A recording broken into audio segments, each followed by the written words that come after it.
Smoking causes cancer. Smoking kills. புகைப்பிடித்தல் புற்றுநோயை உண்டாக்கும் மற்றும் உயிரை கொல்லும். Consumption of alcohol is injurious to health. மது அருந்துதல் உடல் நலத்திற்கு கேடு.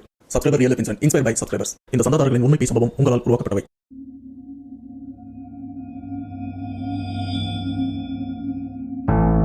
Hi, welcome to our channel back to events. Subscriber real life incidentல இன்னைக்கு நம்ம பார்க்க போற உண்மை சம்பவம் ஆக்சுவலா இது பார்ட் 2 அப்படின்னு கூட சொல்லலாம். ஏன்னா ரொம்ப நாள் நிறைய பேர் கமெண்ட்லயும் சரி பர்சனலா மெசேஜ்லயும் சரி திட்டி கேட்கிற ஒரே ஒரு இன்சிடென்ட், தம்பி அண்ணனை தேடி இமயமலை வரைக்கும் போனாரு.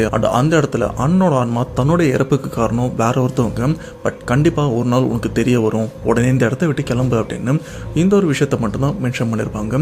அண்ட் அண்ணனோட ஆன்மா கூடவே பார்த்தீங்கன்னா அவரோட ஃப்ரெண்ட்ஸான ஒரு 7 பேர், ஸோ மொத்தமா 8 ஆன்மாவை அந்த இடத்துல தம்பியும் பார்த்துருப்பாரு. அப்படி இமயமலையில அண்ணன் அண்ட் அண்ணனோட ஃப்ரெண்ட்ஸோட ஆன்மாவை பார்த்ததுக்கு அப்புறம் என்னதான் நடந்தது அண்ட் இந்த பிரச்சனை எங்க போய் முடிஞ்சது, ஒழுங்கா அதோட செகண்ட் பார்ட் போடுறா அப்படின்னு நிறைய பேர் ரொம்பவே பாசமா கேட்டிருந்தீங்க. இதோ உங்களுக்காக இந்த செகண்ட் பார்ட். அதுக்கு முன்னாடி இந்த மாதிரி பேசும்போது உங்க லைஃப்ல நடந்திருக்கா, அப்படி நடந்ததுன்னா அதை நீங்க ஷேர் பண்ணணும்னு நினைச்சீங்கன்னா டிஸ்பிளேல தெரியுற இந்த வாட்ஸ்அப் நம்பருக்கு உங்க லைஃப்ல நடந்த அந்த சம்பவத்தை ஒரு வாய்ஸ் நோட்டா எனக்கு நீங்க ஷேர் பண்ணுங்க. அப்படி நீங்க ஷேர் பண்றது உண்மை சம்பவம் உண்மையில இல்லைங்கன்னா கண்டிப்பா நம்ம சேனல்ல போஸ்ட் பண்றேன். ஸோ ஒரு பேசாம வீடியோல போலாம். நீங்க நம்ம சேனல் போஸ்ட் மறக்காம சேனல் சப்ஸ்கிரைப் பண்ணுங்க, பெல் பட்டன் கிளிக் பண்ணுங்க. இப்போ நம்ம வீடியோல போலாம்.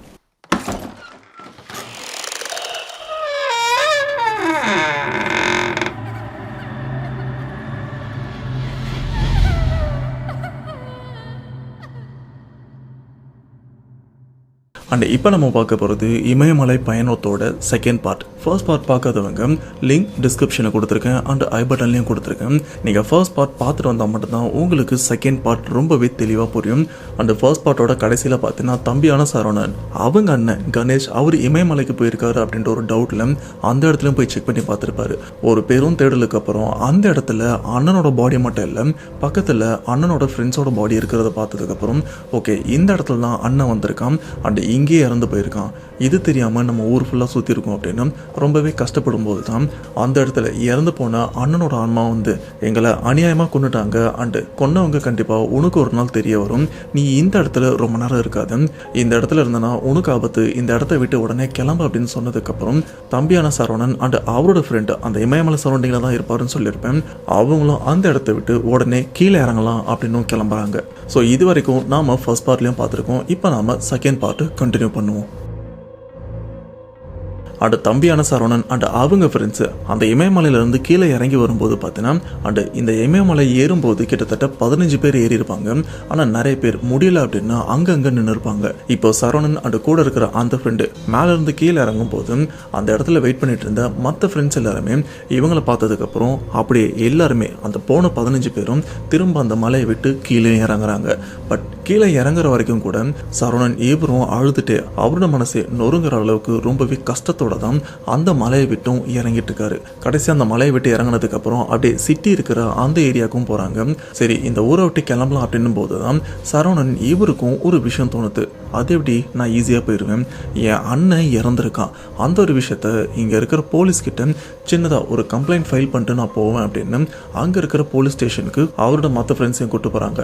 அண்ட் போலீஸ் ஸ்டேஷனில் போயிட்டு இது போல் ஒரு வருஷத்துக்கு முன்னாடி என்னோட அண்ணன் இந்த இடத்துக்கு வந்திருக்கான், பட் வந்தவன் இந்த இடத்துல இறந்துருக்கான், அவன் மட்டும் இல்லை அவன் கூட இருந்த நிறைய பேரும் இறந்து போயிருக்காங்க, இதுக்கு பின்னாடி வேற யாரோ காரணமாக இருக்கும், இது கண்டிப்பாக இயற்கையாலே என் அண்ணன் இறந்து போல யாரோ பிளான் பண்ணி தான் எங்கள் அண்ணனை கொண்டு இருக்காங்க அப்படின்னு ஒரு கம்ப்ளைண்ட்டும் போலீஸ் ஸ்டேஷனில் எழுதியும் கொடுக்குறாங்க. பட் அப்போ போலீஸ் கேட்குற விஷயம், யாரை கேட்டு நீங்கள் மலை மேலே ஏறினீங்க அப்படின்னு. பட் சரவணன் ரொம்பவே தெளிவாக இருக்காரு, சார் இது பொது இடம், அந்த பொது இடம் மட்டும் இல்லாமல் இது ஒரு டூரிஸ்ட் ஸ்பாட்டு, இந்த இடத்துல டூரிஸ்டாக வரவங்க எப்போனாலும் போயிட்டு வந்துட்டு தான் இருக்காங்க, எனக்கும் தெரியும், அதனால் ப்ளீஸ் இந்த கம்ப்ளைண்ட்டை வந்து ஒழுங்காக ரெஜிஸ்டர் பண்ணிவிட்டு எஃப்ஐஆரோட காப்பியை கொடுங்க அப்படின்னு சொன்னதுக்கப்புறம் போலீஸும் அந்த ஒரு கம்ப்ளைண்ட்டை ரெஜிஸ்டர் பண்ணுறாங்க. அந்த ரெஜிஸ்டர் பண்ணதோட காப்பியும் சரவணன் இவருக்கும் கொடுக்குறாங்க.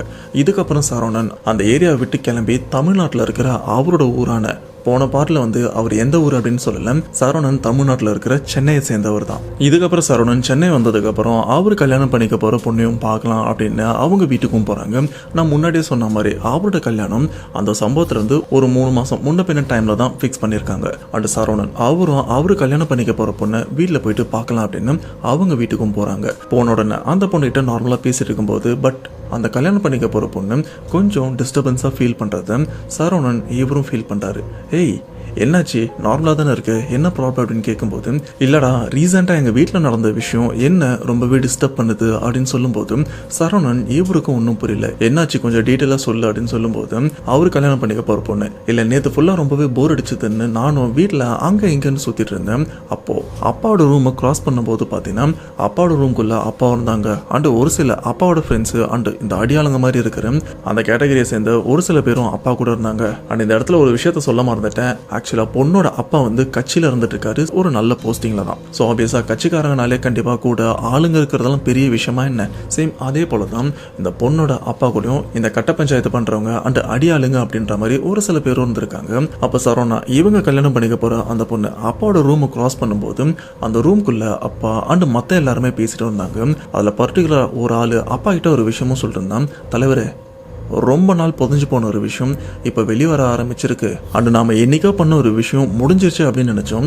ஆனால் இப்போ அது புதுசாக முளைச்சி வந்திருக்கு. எவனோ போலீஸ் ஸ்டேஷனில் கம்ப்ளைண்ட் வேறு ஃபைல் பண்ணிட்டு வந்திருக்கான் அப்படின்னு சொல்லும்போது இந்த சைடில் கட்சிக்காரான அப்பா இவர் என்ன சொல்றாருன்னா, டேய் அந்த விஷயம்லாம் ஒரு வருஷத்துக்கு முன்னாடியே முடிஞ்சிருச்சேடா, அதுக்கப்புறம் அதை பற்றி ஒரு சின்ன விஷயம் கூட வெளியில் லீக் ஆகல, இப்போ எவன்டா அதை நோண்டிட்டு இருக்கிறது, எவன் அந்த கம்ப்ளைண்ட் ரெஜிஸ்டர் பண்ணா அண்ட் எந்த ஸ்டேஷன் அப்படின்னு கேட்கும்போது, தலைவரே நார்த் சைடில் ஏதோ ஒரு ஸ்டேஷனில் தான் கம்ப்ளைண்ட் ரைஸ் பண்ணியிருக்காங்க. அந்த கம்ப்ளைண்ட் ரைஸ் பண்ணோட அட்ரஸும் கொடுத்துருக்காங்க.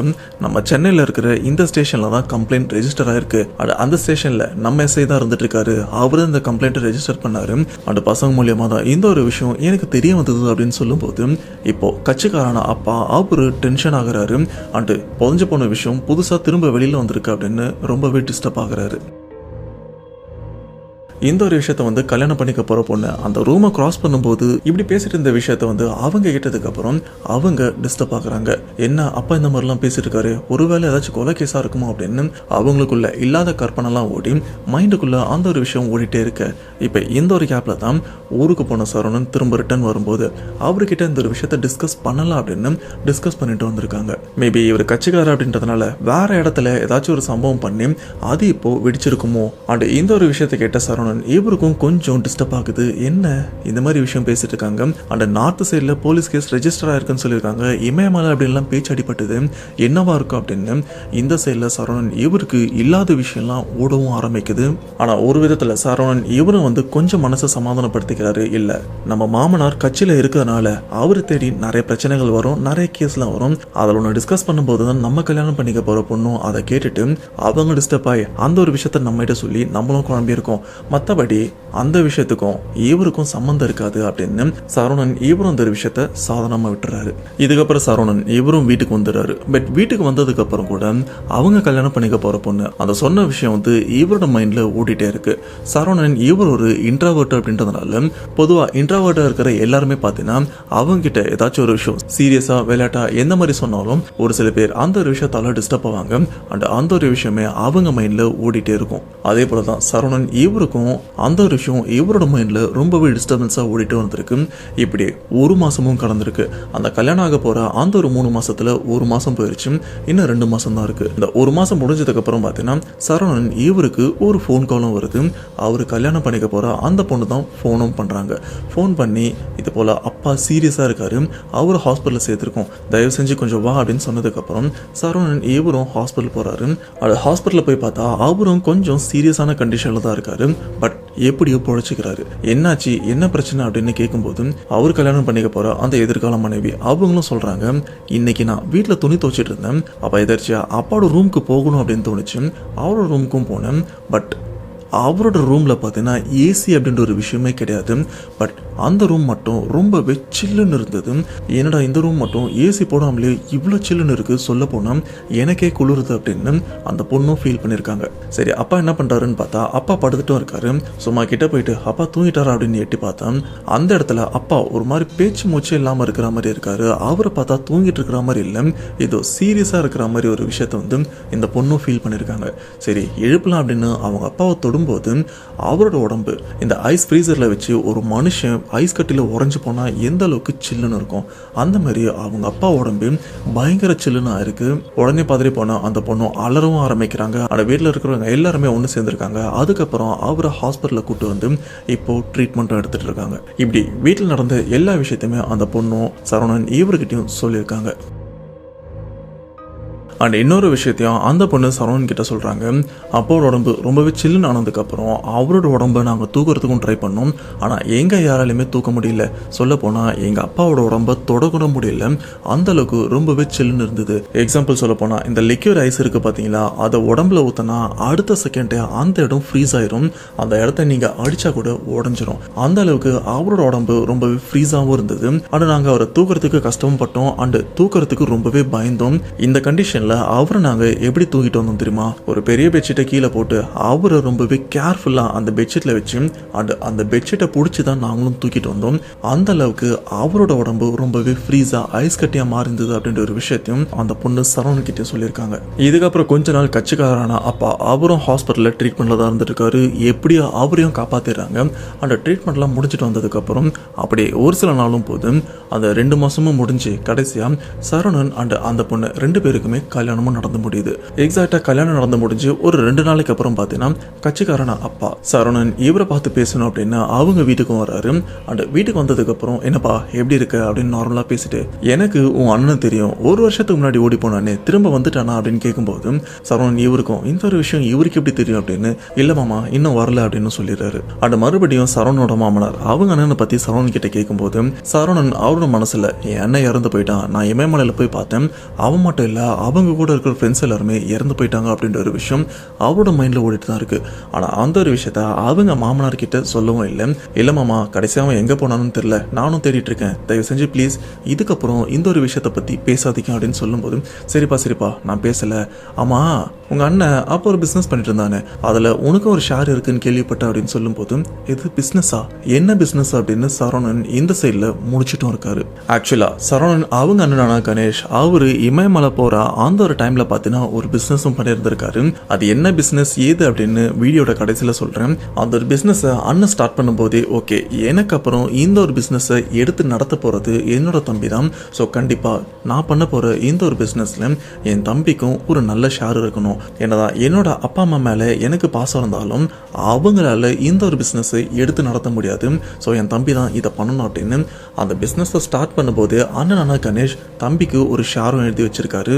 அண்ட் அவருக்கு அப்புறம் இந்த ஒரு பிஸ்னஸை தம்பி தான் ரன் பண்ணணும் அப்படின்ற ஒரு விஷயத்தையும் அப்பவே பிளான் பண்ணி வச்சுட்டாரு. ஆனால் இந்த ஒரு விஷயம்லாம் இந்த கட்சிக்காருக்கு எப்படி தெரிஞ்சது, ஏன் இப்படிப்பட்ட ஒரு விஷயம் இருக்கு அப்படின்னு சரவணன் இவருக்கும் சுத்தமாக தெரியாது. ஸோ சரவணன் இவரும் கேட்குறாரு, ஆமாம் இப்படிப்பட்ட ஒரு விஷயம் இருக்குன்னு எனக்கே தெரியாது, உங்களுக்கு எப்படி தெரியும், யார் சொன்னா அப்படின்னு ஒரு மாதிரி கோவத்தோட சரவணன் இவரும் கேட்க, பட் அந்த சைடில் கட்சிக்காரான மாமா அவரும் இல்லப்பா இதை பற்றி அப்புறம் பேசிக்கலாம் அப்படின்னு அந்த இடத்த விட்டும் கிளம்பிடுறாரு. இப்போ சரவணன் இவரோட மைண்டில் அந்த ஒரு விஷயம் ஓடிட்டும் இருக்கு, என்னடா நடக்குது இங்கே, என் அண்ணன் பிஸ்னஸ் பண்ணியிருக்கான் அப்படின்ற ஒரு விஷயமே எனக்கு இப்போ தான் தெரியுது. ஆனால் இவங்களுக்கு எல்லாமே தெரிஞ்ச மாதிரி பேசுகிறாங்க, இதில் எனக்கு வேற ஒரு பங்கு இருக்குன்னு வேற சொல்கிறாங்களே, என்னவா இருக்கும் அப்படின்னு இந்த சைடில் ரொம்பவே குழம்பி இருக்காரு. இதுக்கப்புறம் சரவணன் இவரும் அவங்க மனைவி கிட்ட, இப்போதான் உங்கள் அப்பா வந்துட்டு போனாரு, ஆமாம் எங்கள் அண்ணன் இதுக்கு முன்னாடி பிஸ்னஸ் பண்ணான் அண்ட் எனக்கு ஒரு ஷேர் இருக்குது அப்படின்னு உங்கள் அப்பாவுக்கு எப்படி தெரியும், என்ன இங்கே நடக்குது அப்படின்னு கேட்கும்போது, எங்க இந்த ஒரு விஷயத்தை பற்றி எனக்கே தெரியாது, என்கிட்ட கேட்டால் எனக்கு என்ன தெரியும் அப்படின்னு அவங்க மனைவியும் சொல்ல, இல்லை ஏதோ தப்பாக நடக்குது அப்படின்னு சரவணன் இவரும் இன்னும் குழம்பி போகிறாரு. அண்ட் இதே ஒரு விஷயத்த மைண்டில் போட்டு குழப்பிட்டும் இருக்காரு. இப்படியே ஒரு 2 நாளும் போதும். அந்த 2 நாள் போனதுக்கப்புறம் பார்த்தீங்கன்னா அப்புறம் பேசிக்கிறேன்னு சொல்லிட்டு போன மாமா இவரும் அடியாளுங்களை, அதாவது அவரோட அடியாட்கள் எல்லாம் கூட்டிட்டு இப்போ வீட்டுக்கும் வராரு. ஆனால் வீட்டுக்குள்ளே வந்ததுக்கப்புறம் அங்கே எங்கன்னு சுற்றி பார்க்குறாரு. ஏன்னா அவரோட பொண்ணு இப்போ வீட்டில் இருக்கா வெளியில் இருக்கா அப்படின்னு கன்ஃபார்ம் பண்ணிக்கிறாரு. அண்ட் கட்சிக்காரான அப்பா அவருக்கும் தெரிஞ்சிச்சு, ஓகே நம்ம பொண்ணு இப்போ வெளியில் போயிருக்கான், இதுதான் கரெக்டான டைம் அப்படின்னு மாப்பிள்ளைய உட்கார வச்சு பேசுறாரு. என்ன மாப்பிள்ளை ஏதாச்சும் யோசிச்சு பார்த்தீங்களா, ஏதாச்சும் தெரிய வந்ததா, உங்கள் அண்ணன் 1 வருஷத்துக்கு முன்னாடி ஒரு பிஸ்னஸும் பண்ணான், அதோட ஒரு பெரிய ஷேர் உன் பேரில் தான் இருந்துட்டு இருக்கு, அது என்ன ஏதுன்னு சொன்னீங்கன்னா அது பணமாக மாற்றி நான் உங்களுக்கே கொடுத்துட்றேன், ஆனால் அந்த பணம் உங்களுக்கு வந்ததுன்னா உங்களுக்கும் என் பொண்ணுக்கும் தானே அது யூஸ் ஆக போகுது, என்னன்னு சொல்லுங்க அப்படின்னு கேட்கும்போது, ஹலோ இதை பற்றி எனக்கே தெரியாது, உங்களுக்கு யார் சொன்னா அப்படின்னு சரவணன் இவரும் கொஞ்சம் வாய்ஸ் ரைஸ் பண்ணி பேசும்போது, இவ்வளோ நேரம் ரொம்பவே பொறுமையாக பேசியிருந்த கட்சிக்காரன அப்பா இப்போ அவரோட சுயரூபத்தை காட்டவே ஆரம்பிக்கிறாரு. அதாவது இந்த இடத்துல சரவணனை மிரட்டவும் ஆரம்பிக்கிறாரு. மிரட்டினது மட்டும் இல்லாமல் சரவணனை அடிக்கவும் ஆரம்பிக்கிறாரு. அந்த சரவணன் இவருக்கும் அதை பற்றி எதுவுமே தெரியாதுல, அவங்க மாமனார் கிட்ட எனக்கு அதை பற்றிலாம் தெரியாது, என்னன்னு கொஞ்சம் தெளிவாக சொல்லுங்க அப்படின்னு கேட்கும்போது தான் அந்த சைடில் கட்சிக்காரான மாமனார் அவரும் என்ன விஷயம் அப்படின்றதையும் சொல்ல வராரு. ஆக்சுவலாக சரவணோட அண்ணன் 1 வருஷத்துக்கு முன்னாடி தானே காணாமலும் போனார். பட் சரவணோட அண்ணன் கணேஷ் அவர் காணாமல் போகிறதுக்கு ஒரு ஒரு 6 மாசத்துக்கு முன்னாடி பார்த்தீங்கன்னா, ஸோ எக்ஸாக்டாக பார்த்தீங்கன்னா 1.5 வருஷத்துக்கு முன்னாடி அண்ணனான கணேஷ் இவர் அந்த சமயம் வேலை வெட்டி எதுவுமே இல்லாமல் பசங்க கூட தான் சுற்றிட்டு வந்தார். அண்ட் அவருக்கு அந்த சமயம் தெரிஞ்ச ஒரே விஷயம் ஃபுட்பால் மட்டும்தான். அண்ட் ஒரு கிரவுண்டில் தான் எப்பவுமே ஃபுட்பால் விளையாடிட்டு இருப்பாங்க. அண்டு ஒரு நல்ல ஃபுட்பால் பிளேயர் அப்படின்னு சொல்லியிருக்காங்க. சேம் அதே கிரவுண்டு கிட்ட தான் இப்போ கட்சிக்காரராக இருக்கிற சரவணன் இவரோட மாமனார் அந்த இடத்துல அப்போ அவருக்கு பெருசாக எதுவுமே போஸ்டிங்லாம் இல்லை. பட் கட்சியில் பார்த்தீங்கன்னா ரொம்பவே சின்ன லெவலில் ஒரு தொண்டன் அப்படின்ற ஒரு லெவலில் தான் இருந்தார். பட் அப்போவே இந்த கட்ட பஞ்சாயத்து இந்த மாதிரி விஷயத்தெல்லாம் கொஞ்சம் ஈடுபட்டு இருந்தார். ஸோ இதனாலே அந்த கிரவுண்ட் சைடு அடிக்கடி வரதா இருக்கட்டும், இந்த மாதிரி விஷயம்லாம் பண்ணிட்டே இருக்க அப்போ அண்ணனான கணேஷ் இவரும் அந்த கட்சிக்காரரான சரவணன் இவரோட மாமனாரையும் பார்த்துருக்காரு. ஓகே, இவர் கட்சியில் இருக்காரு அண்ட் என்கிட்ட ஒரு பிஸ்னஸ் ஐடியாவும் இருக்கு, பேசாம இவர்கிட்ட பேசினா ஏதாச்சும் ஹெல்ப் கிடைக்கும், ஏதாச்சும் ஒரு ஸ்டார்ட் அப் பண்ணலாம் அப்படின்னு அந்த டைம்ல சரவணன் அவரோட மாமனார் பார்த்து பேசவும் போயிருக்காரு. அண்ட் என்னப்பா என்ன விஷயம் அப்படின்னு அந்த கட்சிக்காரர் அப்ப தொண்டராக தான் இருந்தாரு. அவரும் அண்ணனான கணேஷ் கிட்ட கேட்கும்போது அண்ணன் அந்த ஒரு பிஸ்னஸ் ஐடியாவை பத்தி எக்ஸ்பிளைன் பண்ண வரும்போது பார்த்தீங்கன்னா திடீர்னு பின்னாடி இருந்த ஒரு ஃப்ரெண்டு, டேய் டைம் ஆயிடுச்சுடா, டிக்கெட் ஆல்ரெடி புக் பண்ணி டைமும் போயிட்டுருக்கு சீக்கிரமா அப்படின்னு சொல்லும்போது அண்ணனும் டைம் பார்க்குறாரு. சாரி சார், ஆல்ரெடி படத்துக்கு புக் பண்ணிட்டோம், டைம் ஆயிடுச்சு, நான் இன்னொரு நாள் உங்களுக்கு வந்து எக்ஸ்பிளைன் பண்ணுறேன் அப்படின்னு சொல்லிட்டு அண்ணனான கணேஷ் இவரும் கிளம்பிடுறாரு. அண்ட் இந்த சைடில் பார்த்தீங்கன்னா அப்போதைய தொண்டர் இப்போ கட்சிக்காரராக இருக்காருல்ல, அவருக்கும் ஒரு அர்ஜென்ட் வேலை அப்படின்றதுனால அவரும் உடனே கிளம்பிட்டு இருக்காரு. இதுல இருந்து அடுத்த 6 மாதம் வரைக்கும் பார்த்தீங்கன்னா அந்த கட்சிக்காரர் அந்த தொண்டர் வந்து கட்சி விஷயமா அண்ட் ஆளுங்களை சமாளிக்கணும் அப்படின்னு அங்கே இங்கன்னு சுற்றிட்டு இருக்காரு. இந்த கிரவுண்டு பக்கமே வரவே இல்லை. பட் அதுக்குள்ள இந்த சைடில் பார்த்தீங்கன்னா நம்ம அண்ணனான கணேஷ் இவர் என்ன பண்றாருன்னா, ஓகே இவர் நம்மளால வேலைக்காவது நம்மளே இறங்கி செய்யலாம் அப்படின்னு அவர் ஒரு பிசினஸ் ஐடியா வச்சிருந்தார்ல, அந்த ஒரு விஷயத்த அப்படின்னு கொஞ்சம் கடன் வாங்கி ஸ்டார்ட் பண்ணிடுறாரு. ஸ்டார்ட் பண்ண 6 மாசத்துக்குள்ள பார்த்தீங்கன்னா கிட்டத்தட்ட 1 கோடி வரைக்கும் ப்ராஃபிட், மட்டுமே 1 கோடி வரைக்கும் அவரும் ஏர்ன் பண்ணிட்டாரு. அப்படி ஏர்ன் பண்ணது மட்டும் இல்லாமல் ஆஃபீஸ்க்காக சொந்தமாக ஒரு பில்டிங்கும் வாங்கியிருக்காரு. இது மட்டும் இல்லாமல் வெளியில் 2-3 லக்ஸரி காரும் இருந்துட்டு இருக்கு. எல்லாமே BMW, ஆடி, ஜாகுவார் இந்த மாதிரி லக்ஸரி கார்லாம் வாங்கி வச்சிருக்காரு. இப்படியே ஒரு 6 மாசத்துக்கு அப்புறம் பார்த்தீங்கன்னா அந்த கட்சிக்காரர் அதாவது சரவணன் இவரோட மாமனார் ஒரு வேலை விஷயமா இப்போ கணேஷ் இவர் ஆஃபீஸ் வச்சிருக்காருல அந்த இடத்துக்கும் வராரு. அண்ட் வரும்போது ஆஃபீஸ் உள்ள இருந்து கணேஷ் இவரும் வராரு. ஆனால் அந்த கட்சிக்காரை பார்த்தோன்னே, சார் எப்படி இருக்கீங்க, என்ன ஞாபகம் இருக்கா, 6 மாதத்துக்கு முன்னாடி உங்ககிட்ட ஸ்டார்ட் அப்னு ஃபண்டு கேட்க வந்தேனே அப்படின்னு சொல்லும்போது, ஆமாப்பா எங்கே என்ன பண்ணிட்டு இருக்க அப்படின்னு சொல்லும்போது, சார் இது ஏன் பில்டிங் தான் சார், அப்படி இங்கே இருக்கிறதெல்லாம் என்னோட கார் தான் அப்படின்னு சொல்லும்போது இந்த கட்சிக்காரர் இவருக்கு அந்த ஒரு அதிர்ச்சி தாங்கவே முடியல. என்னடா இவன் 6 மாசத்துல இப்படி அசுர வளர்ச்சியில் இருந்துட்டு இருக்கான் அப்படின்னு. தம்பி நீ என்ன பிஸ்னஸ் ஸ்டார்ட் அப்க்கு என்கிட்ட வந்தப்பா அப்படின்னு கேட்கும்போது அப்போ தான் அண்ணனான கணேஷ் இவரும் சொல்கிறாரு, ஆக்சுவலி இந்த பார்ட்டி ஃபங்க்ஷன் கெட் டுகெதர் பப்பு இந்த மாதிரி இடத்துலலாம் இந்த உக்காலாம் யூஸ் பண்ணுவாங்களா சார், அதாவது ஃபன்னுக்காக இந்த சிகரெட் மாதிரிலாம் பிடிப்பாங்கல்ல, பட் அதில் போதை எதுவுமே இருக்காது, முழுக்க முழுக்க வெறும் ஃபன்னுக்காக தான் பண்ணுறது, எல்லாமே பார்த்தீங்கன்னா இந்த நேச்சர் ஃப்ளேவர் தான் சார். ஸோ இதில் எந்த சைட் எஃபெக்டும் இருக்காது. ஆரம்பத்தில் இந்த ஒரு ஸ்டார்ட் அப்காக தான் உங்ககிட்ட பார்ட்னர்ஷிப் அப்படி இல்லைன்னா ஃபன் கேட்க வந்தேன், பட் அதுக்கப்புறம் நீங்களும் பிஸி ஆகிட்டீங்க அப்படி இப்படின்னு கடனை வாங்கி இப்போதான் சார் கொஞ்சம் செட்டில் ஆயிருக்கேன். அண்டு சென்னையில் இருக்கிற டாப் மோஸ்ட் நிறைய ஏரியாவுக்கு நிறைய பெரிய பெரிய ஸ்டார் ஹோட்டலுக்கு தான் இங்கேருந்து நான் தான் இந்த போதையே இல்லாத இந்த உக்காவெல்லாம் வந்து சப்ளை பண்ணிட்டு இருக்கேன் சார், நல்லா போயிட்டு இருக்கு அப்படின்னு சொல்லும்போது இந்த ஒரு விஷயம் அந்த கட்சிக்காரனுக்கு சுத்தமாக பொறுக்கவே முடியல.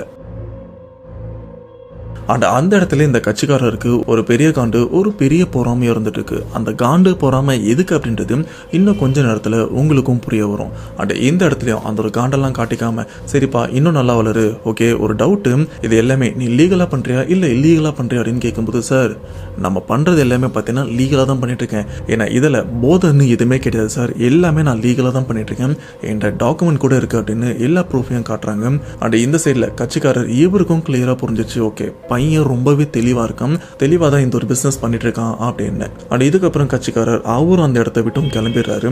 அண்ட் வீட்டுக்கு வந்ததுக்கப்புறம் அவரால் அந்த ஒரு விஷயத்த அக்செப்ட் பண்ணவே முடியல. சொல்லப்போனால் 6 மாதம் அப்படின்றத விட ஒரு 3-4 மாதத்துலேயே அண்ணன் கணேஷ் அவரு ஒரு பெரிய லெவலே வந்துட்டாரு. அந்த ஒரு விஷயம் இந்த கட்சிக்காரால் தாங்க முடியல. எதனால் தாங்க முடியல அப்படின்னு பார்த்தீங்கன்னா சேம் அதே பிஸ்னஸை தான் அந்த கட்சிக்காரரும் பண்ணிட்டு இருக்காரு. ஆனால் ரொம்ப வருஷமாக பண்ணிட்டு இருக்காரு. ஆனால் கட்சிக்காரர் பண்ணுற பிஸ்னஸுக்கும் அண்ணன் கணேஷ் இவர் பண்ணுற பிஸ்னஸுக்கும் ஒரே ஒரு சின்ன வித்தியாசம் தான். கட்சிக்காரர் இவர் பண்ணுற அந்த ஒரு பிஸ்னஸ் இல்லீகல், அண்ணன் இவர் பண்ணுற பிஸ்னஸ் லீகல். எது 2 பேருமே ஒரே பிஸ்னஸ் தான் பண்ணுறாங்கன்னு சொல்கிறேன்.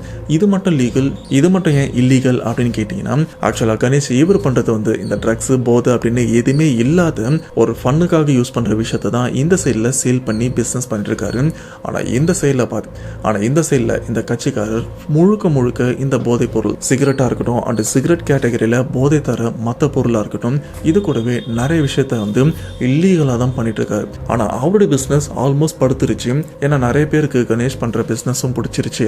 அதில் ரிஸ்க் இல்லை அப்படின்னு தெரிஞ்சதுனால அவர்கிட்ட இருந்து தான் அந்த பொருள்லாம் வாங்குறாங்க. இப்போ கட்சிக்காரர் இவருக்கு பெரிய லாஸ் அப்படின்றதால இந்த இடத்துல தான் ஒரு பெரிய காண்டு பெரிய கடுப்பும் வர ஆரம்பிக்குது. இப்படியே ஒரு 2-3 நாளும் போது சரி அவனை மறுபடியும் போய் பார்த்துட்டு வரலாம் அப்படின்னு மறுபடியும் அந்த கட்சிக்காரர் ஆனா கணேஷ் இவரை பார்க்கறதுக்கு அவரோட ஆஃபீஸ்க்கும் போறாரு. என்னப்பா பிஸ்னஸ்லாம் எப்படி போயிட்டு இருக்கு, நல்லா போதும் அப்படின்னு ரொம்பவே சகஜமா பேசாரு. அண்ட் இந்த இடத்துல கட்சிக்காரர் அவரும், தம்பி சேம் இதே பிஸ்னஸ் தான்ப்பா நானும் பண்ணிட்டு இருக்கேன். அண்ட் என்னோட பிஸ்னஸ் கொஞ்சம் லோவாக தான் போயிட்டு இருக்கு, ஏதாச்சும் கொஞ்சம் பார்த்து பண்ணு. அண்ட் வர கஸ்டமர்ல கொஞ்சம் என் சைடும் திருப்பி விட்டேன்னா நல்லா இருக்கும் அப்படின்னு சொல்லும்போது இந்த சைடில் அண்ணனான கணேஷ் அதெல்லாம் பண்ண முடியாது அப்படின்லாம் சொல்ல, சார் தாராளமாக பண்ணுறேன் சார், என் சைடில் வர கொஞ்சம் பேர் உங்களுக்கும் நான் அனுப்புகிறேன், 2 பேருமே ஒரே பிஸ்னஸ் தானே பண்ணுறோம் அப்படின்னு அண்ணன் கொஞ்சம் தப்பாக பிடிச்சிக்கிறாரு. ஏன்னா அண்ணன் பண்ணுற பிஸ்னஸில் வந்து போதைன்னு எதுவுமே கிடையாது. ஆனால் இங்கே முழுக்க போது தான். இன்கேஸ் அண்ணன் வந்து யாராச்சும் இவர்கிட்ட போய் சரக்கு வாங்கிக்க அப்படின்னு சொன்னால் இந்த சைடில் போதை இருக்கிற ஒரு விஷயம் தான் கிடைக்கும். ஸோ அதனாலேயே மோஸ்ட்டாக இங்கே வந்து விசாரிச்சுட்டு மறுபடியும் அண்ணன் இவர்கிட்ட தான் பொருள் வாங்கிட்டும் போவாங்க. இப்படி கட்சிக்காரர் பீட் பண்ணி கணேசன் அவர்கிட்ட ஹெல்ப் கேட்டு இருக்கும்போது அவரும் பண்ணுறேன்னு சொல்லிட்டாரு. அந்த சமயம் கணேஷ் அவருக்கு ஒரு ஃபோன் காலும் வருது.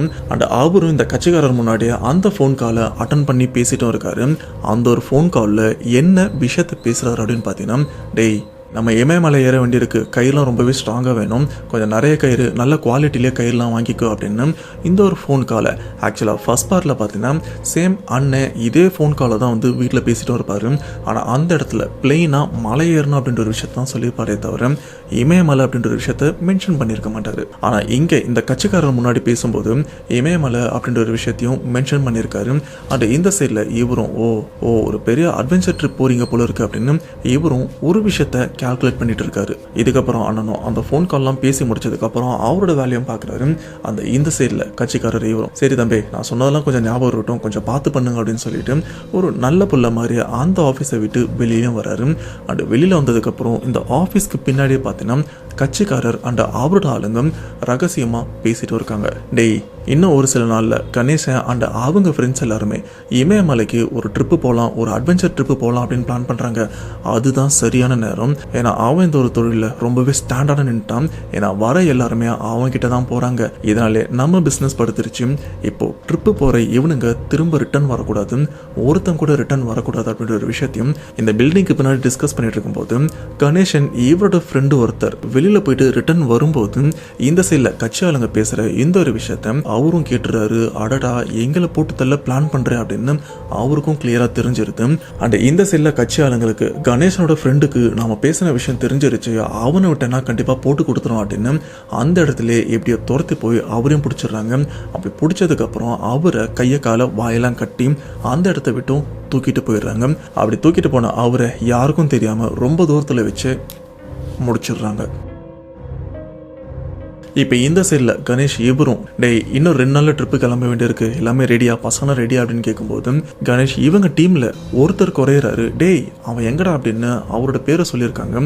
இல்லைடா நானும் ஒன்று கால் பண்ணி பார்க்குறேன், ஃபஸ்ட்டு லைன் போச்சு, ஃபோன் எடுக்கல, இப்போ லைனும் போல, அந்த வீட்லேயும் போய் விசாரிச்சுட்டேன், வெளியே போனவன் இன்னும் வரலன்னு சொல்கிறாங்க. இப்போ நாம் 7 பேர் தான் இருக்கும், ஆனால் 8 பேருக்கு நம்ம பிளான் பண்ணோம் அப்படின்னு சொல்லும்போது, டேய் நம்ம டீமில் இன்னொருத்தன் இருக்கான்ல அவனையும் கூப்பிட்டு பிளான் பண்ண மாதிரி 8 பேர் போனோம் அப்படின்னு கடைசியாக அந்த 2 நாளைக்கு அப்புறம் அந்த 8 பேரும் இப்போ இமயமலையை நோக்கி ஒரு பயணமும் போகிறாங்க. இதுலேருந்து தான் உன் அண்ணனுக்கும் எனக்கும் பிரச்சனை ஆரம்பிச்சுது. அண்ட் அந்த சமயம் உங்கள் அண்ணனை போடலாம் அப்படின்னு பிளான் பண்ணும்போது உன் அண்ணனோட ஃப்ரெண்டு ஒருத்தனுக்கு இந்த ஒரு விஷயம் தெரிஞ்சிடுது.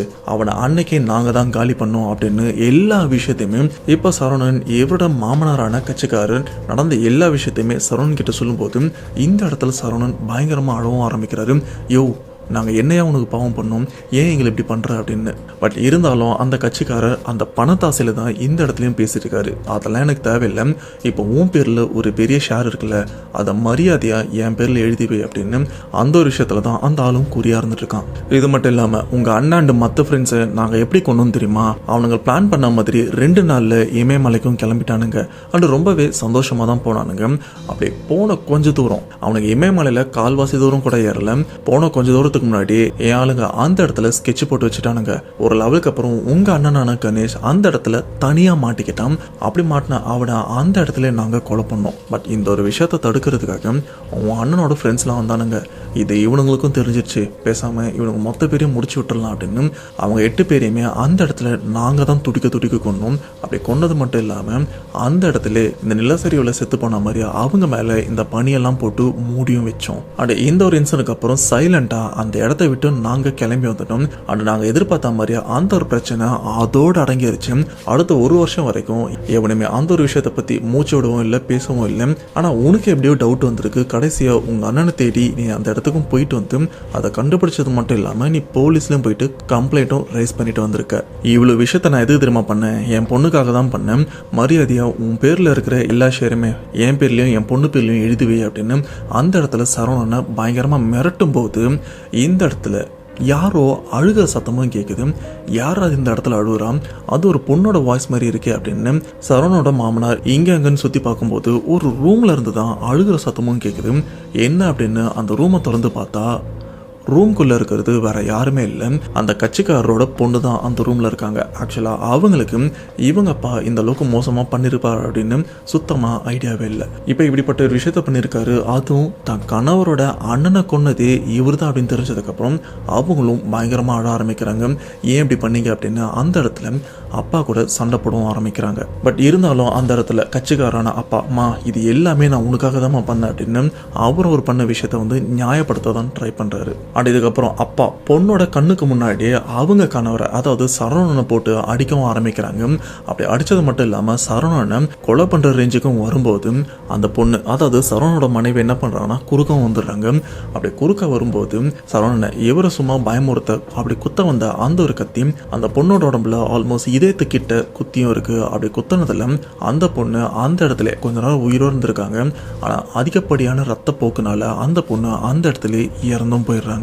இப்படி தன்னோட மனைவி தன்னோட கண்ணு முன்னாடி கத்தி குத்து வாங்கி இறந்து போன இந்த ஒரு விஷயத்த அக்செப்ட் பண்ண முடியாத சரவணன் இவர் என்ன பண்றாருன்னா ஒரு ஆக்ரோஷத்துல அடியாளுங்க அடிக்க வச்சிருந்த ஒரு ராடு வந்து கீழே விழுந்திருக்கு. அந்த ராடு எடுத்து அவங்க மாமனார் மண்டையை அடிச்சிடறாரு. பட் அடிச்சதுக்கு அப்புறம் கூட இருக்கிற ஒரு சில அடியாளுங்க நம்ம சரவணன் இவரையும் தடுக்க வரும்போது அந்த இடத்துல தான் சரவணன் இவரோட இறந்து போன அண்ணனோட ஆன்மா சரவணன் இவருக்கும் உதவி பண்ணி அந்த அடியாளுங்க அந்த இடத்த விட்டு அலறி அடிச்சு ஓட விடுற மாதிரி ஒரு சில விஷயமும் நடந்திருக்கு.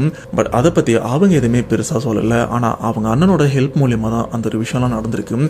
இப்போ அடிபட்டு மயக்கத்தில் இருக்கிற சரவணன் அவரோட மாமனாரை சரவணன் ஏதாச்சும் பண்ணணும் அப்படின்னு பிளான் பண்ணுறாரு.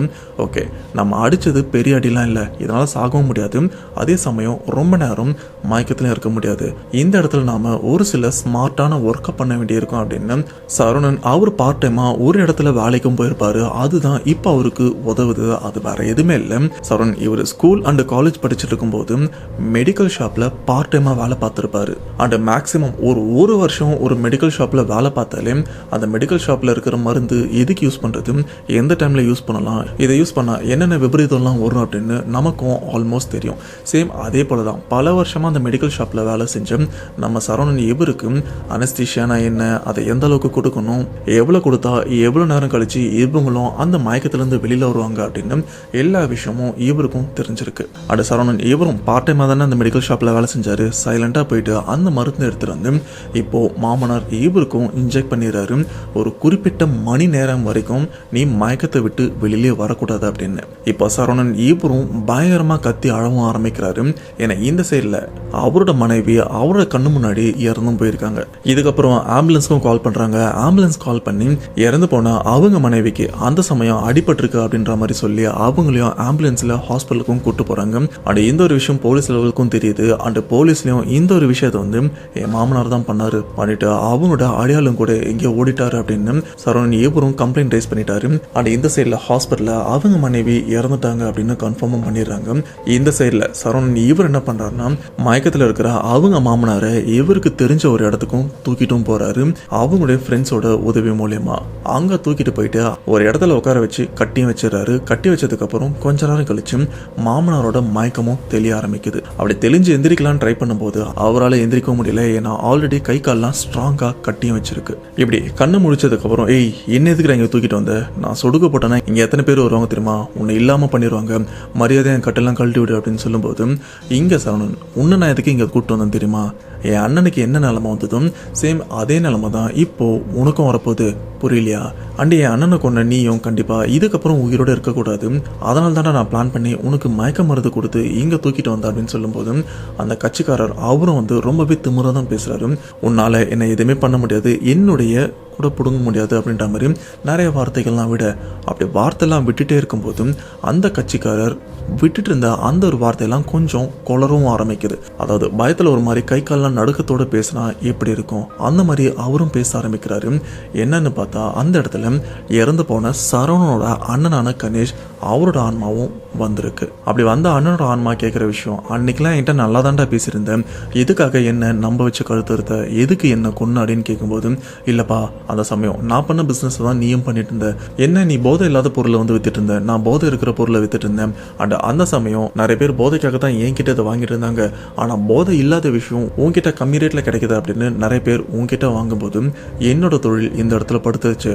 அந்த ஒரு கோவம் ஒரு விரத்தினால தான் நான் இப்படிப்பட்ட ஒரு முடிவு எடுத்தேன், தயவு செஞ்சு மன்னிச்சிரு, என்னை விட்டுரு அப்படின்னு ரொம்பவே பயத்தோட இந்த இடத்துல அந்த கட்சிக்காரர் உடம்பெல்லாம் நடுக்கத்தோட பேச. பட் என்ன சொன்னாலும் இந்த சைடில் சரவணனும் சரி சரவணனோட அண்ணனான ஆன்மா அவரும் சமாதானம் ஆகுற மாதிரி இல்லை. இதுக்கப்புறம் அண்ணனோட ஆன்மா தம்பி சரவணன் இவரை நீ கொஞ்சம் வெளியில இரு, எனக்கு ஒரு வேலை இருக்கு அப்படின்னு சொன்னதுக்கு அப்புறம் சரவணன் இவருக்கும் புரிஞ்சு போச்சு அடுத்து என்ன நடக்க போகுது அப்படின்னு. இதுக்கப்புறம் சைலண்டா சரவணன் இவரும் வெளியில வந்துடுறாரு. அண்ட் வெளியில வந்ததுக்கு அப்புறம் அந்த ரூம்குள்ள ஒரு கதறல் சத்தம் தான் கேட்குது.